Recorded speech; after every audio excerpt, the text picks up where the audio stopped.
উজান থেকে নেমে আসা পাহাড়ি ঢলে জামালপুর, গাইবান্ধা, সিরাজগঞ্জ, কুড়িগ্রামের সার্বিক বন্যা পরিস্থিতির আরও অবনতি হয়েছে। সকাল থেকে দেওয়ানগঞ্জের বাহাদুরাবাদ ঘাট পয়েন্টে যমুনা নদীর পানি বিপদসীমার 93 সেন্টিমিটার ওপর দিয়ে প্রবাহিত হচ্ছে। এতে দেওয়ানগঞ্জ, বকশীগঞ্জ, ইসলামপুর, মেলান্দহ, মাদারগঞ্জ ও সরিষাবাড়ী উপজেলার 45টি ইউনিয়নের 1.5 লাখ মানুষ পানিবন্দী হয়ে পড়েছে। প্রতিদিনই বন্যার পানিতে প্লাবিত হচ্ছে নতুন নতুন এলাকা, তলিয়ে গেছে কয়েক হাজার হেক্টর ফসলি জমি ও রাস্তাঘাট।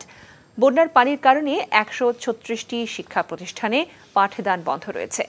এদিকে গত এক সপ্তাহের টানা বর্ষণ ও উজান থেকে নেমে আসা পাহাড়ি ঢলে গাইবান্ধা সদর উপজেলা সহ 4টি উপজেলার বিস্তীর্ণ এলাকা প্লাবিত হয়েছে। নদ নদীর কুল ছাপিয়ে প্রতিদিনই বন্যার পানিতে প্লাবিত হচ্ছে নতুন নতুন এলাকা।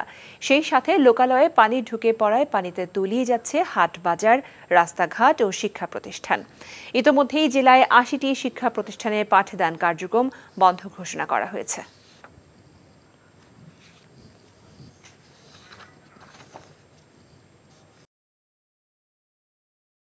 ভাই সিদ্ধান্ত লই হেলাইছে বিয়ার কাম কা সারি হেলাই কি এখন আন্নের লাগো এবারিত মাসের 20 দিন ছাগল খাম ফ্রি। আলহামদুলিল্লাহ বিয়া হয়ে গেছে।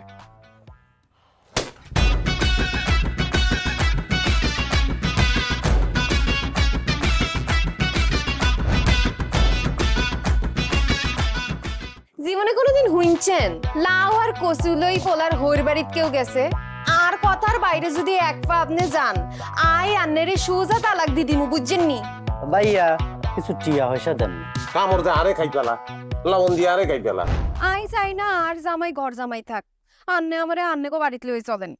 হায় আল্লাহ রে কাসেম কাসেম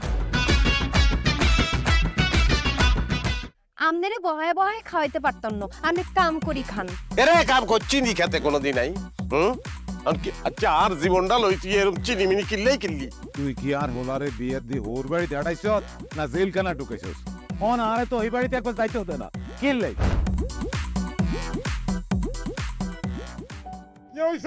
আরে তোর কথা কইতে কইতে মনে হচ্ছে অন জ্ঞানে ফিরেন না আব্বা মেরে আব্বা